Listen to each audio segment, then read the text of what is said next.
හයි study tips episode 3 වලින් මං අරන් එන්නේ න්‍යාස කියන පාඩම. මං හිතනවා මේ පාඩම කොටස් දෙකකින් අරන් එන්න. එතකොට න්‍යාස පාර්ට් 1 වලට න්‍යාස ගැන මූලික දේවල් තමයි අපි බලන්නේ. න්‍යාස පාර්ට් 2 වලදී අපි බලනවා න්‍යාස එකතු කිරීම, අඩු කිරීම සහ ගුණ කිරීම කියන කොටස් ටික. එතකොට න්‍යාස පාර්ට් 1 වලදී අපි දැන් සාකච්ඡා කරන්නේ න්‍යාස ඉගෙන ගන්න ඕන මූලික දේවල්නේ. අපි බලමු න්‍යාස ඉගෙන ගන්න ඕන මූලික දේවල් මොනවාද කියලා. ඉස්සෙල්ලාම න්‍යාසයක් කියන්නේ මොකක්ද කියලා දැනගන්න ඕනේ. න්‍යාසයක් කියලා කියන්නේ පේලි හා තීරු ආකාරයෙන් සැකසු සංඛ්‍යා වලක්. දැන් පේලියක් කියලා කියන්නේ මෙහෙම. මේ පැත්තට මෙහෙම ලියුවොත් ඒව පේලි.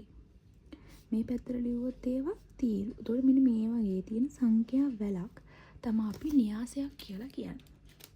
උදාහරණයක් මම ලිව්වොත් මම මෙහෙම න්‍යාසයක් ලියනවා. මේක මෙන්න මේක මේ බලන්න මේ පැත්තට තියෙනවා පේලි, මේ පැත්තට තියෙනවා තීරු. එහෙනම් මේක න්‍යාසයක්. අපිට මේ වගේ සංඛ්‍යා ටිකක් ලියලා මේ වරහන් ඇතුළේ දැම්මහම මේක න්‍යාසයක් කියලා හඳුන්වන්න පුළුවන්. එතකොට න්‍යාසවලට මෙන්න මේ ඇතුළේ තියෙන මේ ඉලක්කම් අපි ලියන ඒවට කියනවා අපි අවයව කියලා. අවයව. එතකොට මේ අවයව අපිට ඉලක්කම් විතරක්ම නෙවෙයි ප්‍රකාශන විදියට, සංකේත විදියට ඒ වගේ ලියන්නත් පුළුවන්. උදාහරණයක් විදියට මම තව එකක් ලිව්වොත් මට මෙහෙම න්‍යාසයක් ලියන්න පුළුවන්. මේ තියෙන සංකේතනේ එහෙම ලියුවා කියලා න්‍යාසයට ප්‍රශ්නයක් වෙන්නේ නැහැ. ඉලක්කම්ම අවයව විදියට තියෙන්න ඕනේ කියලා එකක් නැහැ. ඊට පස්සේ අපි ඉගෙන ගන්න ඕන අනිත් ප්‍රධානම දේ තමයි න්‍යාසයක ඝණය කියන එක. න්‍යාසයක ඝණය කියන අපි ඉගෙන ගන්න ඕනේ අනිවාර්යයෙන්ම. නැත්නම් අපිට න්‍යාස එකතු කරන්න, අඩු කරන්න, ගුණ කරන්න වගේ දේවල් කරන්න අමාරුයි. එතකොට න්‍යාසයක ඝණය කියන්නේ මොකක්ද? මම මෙහෙම න්‍යාසයක් ලිව්වොත්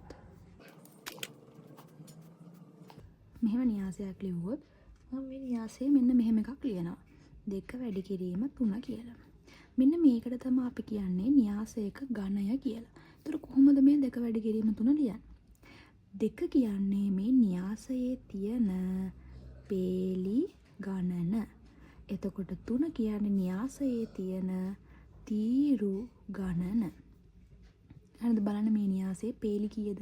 මේක පේලියක්, මේක පේලියක්. තීරු කීයද? මේක තීරුවක්, මේක තීරුවක්, මේක තීරුවක්. එතකොට ඔන්න ගණය මේ ආකාරයෙන් ලියන්න පුළුවන්. අපි තව එකක් බලමු. මම න්‍යාසයක් ලියනවා මෙන්න මෙහෙම න්‍යාසයක්. හරි. දැන් මේකේ ඝණය ලියන්න ඕනේ. කොහොමද මේකේ ඝණය ලියන්නේ? පේලි ගන්න. පේලි 1යි 2යි 3යි. පේලි 3යි. එහෙනම් තීරු 1යි 2යි. තීරු 2යි. තව න්‍යාසයක් ලිව්වොත් මම මෙහෙම. මේකේ පේලි කයිනේ තියෙන්නේ 1යි. තීරු 1යි 2යි 3යි. හරිනේ. ඔන්න න්‍යාසයක ඝණය ලියන විදිය දැන් ඔයගලන්ට තේරෙනවා. මෙන්න බලන්න අපි ඊළඟට ඉගෙන ගන්නවා පේලි න්‍යාස, තීර න්‍යාස හා සමචතුරස්‍ර න්‍යාස කියලා න්‍යාස වර්ග 3ක්. පේලි න්‍යාස දැන් ඔයගොල්ලෝ දන්නවා න්‍යාසයකට තීරයි පේලි කියලා දෙයක් තියෙනවා.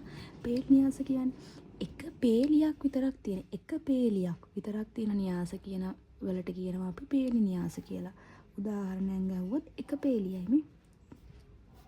එක පේලියයි මෙන්න මේක න්‍යාසය නේ එක පේලියයි නේ එක පේලි න්‍යාසයක්. මේවා නම් වලින් අඳුන ගන්න විතරක් ඔයගොල්ලෝ දැනගත්තාම ඇති ඈ. ඊට පස්සේ තීර න්‍යාස. තීර න්‍යාස කියලා කියන්නේ දැන් මේක එක පේලියක් විතරක් තියෙන න්‍යාස පේලි න්‍යාස නම් තීර න්‍යාස කියන්නේ එක තීරයක් විතරක් තියෙන න්‍යාස. මේ වගේ එක තීරයක් විතරක් තියෙන න්‍යාස තීර න්‍යාස. සමචතුරස්‍ර න්‍යාස. අපි බලමු සමචතුරස්‍ර න්‍යාස කියන්නේ මොකක්ද කියලා. සමචතුරස්‍ර න්‍යාස. සමචතුරස්‍ර න්‍යාසයක් කියලා කියන්නේ අපි දැන් සමචතුරස්‍රයක් කියන්නේ දිගයි පළලයි දෙකම සමාන එකක්නේ. එහෙනම් සමචතුරස්‍ර න්‍යාසයක් කියන්නේ ඒකේ තියෙන පේලි ගානයි තීර ගානයි සමාන වෙන එක. මේ බලන්න. මම මෙහෙම එකක් ලියනවා. 1යි 3යි 1යි 0යි 4යි. මේ බලන්න. මේකේ පේලිත් 3යි තීරත් 3යි. ඒකට 3 වැඩි කිරීම 3 තමයි ඝණය. එතකොට මේ වගේ එකකට අපි කියනවා සමචතුරස්‍ර න්‍යාසයක් කියලා. හරිද? මේ බලන්න. මම න්‍යාසයක් ලියලා තියෙනවා. ඒ න්‍යාසයේ මට ඕනේ ප්‍රධාන විකර්ණය කියන එක හඳුනා ගන්න. ප්‍රධාන විකර්ණය ඔයගොල්ලෝ අනිවාර්යෙන් දැනගෙන ඉන්න ඕනේ න්‍යාසයක ප්‍රධාන විකරණය කියන්නේ මෙන්න මේ පැත්තට ගමන් කරන හැමතිස්සෙම ප්‍රධාන විකරණ එක දිශාවයි තියෙන්නේ. මේ පැත්තට යන මෙන්න මේ මැද තියෙන මෙන්න මේ සෙට් එකට තමයි කියන්නේ ප්‍රධාන විකරණය කියලා. හරිද? ඊට පස්සේ අපිට අඳුනගන්න තියෙනවා ඒකක න්‍යාස කියන්නේ මොකක්ද කියලා. ඒකක න්‍යාස. මම ඔන්න මෙන්න මෙහෙම න්‍යාසයක් ලියනවා. මේ න්‍යාසය බලන්න. ප්‍රධාන වෙනසක් තියෙනවා. ඒ තමයි ප්‍රධාන විකරණය ගත්තොත් ප්‍රධාන විකරණයේ එක තියෙනවා. අනිත් අවයවවල මොනවද තියෙන්නේ? බිංදු. මේ වගේ න්‍යාසයකට අපි කියනවා ඒකක න්‍යාසයක් කියලා. ඒ කියන්නේ ප්‍රධාන විකරණයේ එක අනිත් අවයව බිංදු තියෙන එකක්. එතකොට මේ ඒකක න්‍යාසයක් හඳුන්වන්න අපි ගන්නවා I කියන ඉංග්‍රීසි අක්ෂරය කැපිටල් I. ඒකෙන් අපිට ඒකක න්‍යාසයක් හඳුන්වන්න පුළුවන්. මෙන්න මේ විදිහට ලිව්වට කිසි ප්‍රශ්නයක් නැහැ. හරි. ඊට පස්සේ අපිට තියෙන්නේ සමමිති න්‍යාසය ඉගෙන ගන්න. සමමිති න්‍යාසය. සමමිති කියන්නේ දෙපැත්තම සමානයි කියන එකනේ. ඒක මත එක තිබ්බොත් ඒකේ වැඩිපුර කැලීමකුත් නැහැ. ඒක තමයි අපි සමමිතියක් කියලා කියන්නේ. දැන් බලන්න මම මේ ලියන න්‍යාසයේ මම ඔන්න ප්‍රධාන විකරණය ලකුණු කරන. ප්‍රධාන විකරණයේ දෙපැත්තෙන් තියෙන අවයව දිහා ටිකක් බලන්නකො. 2 1 4 2 1 4 අවයව සමානයිනේ. එහෙනම් මේ න්‍යාසයේ සමමිතියක් තියෙනවා. සමමිතියක් තියෙනවා නම් අපි ඒකට කියනවා සමමිති න්‍යාසයක් කියලා.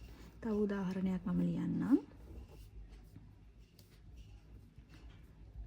දැක්කද මේ ප්‍රධාන විකරණය ලකුණු කරොත් ඒකට දෙපැත්තෙන් තියෙන අවයව සමානයි. ඒ වගේ න්‍යාස සමමිති න්‍යාස. හරි. එහෙනම් මෙතනින් න්‍යාස පාර්ට් 1 ඉවරයි. අපි න්‍යාස පාර්ට් 2 එකෙන් බලමු න්‍යාස එකතු කිරීම, අඩු කිරීම සහ ගුණ කිරීම කියන කොටස් ටික.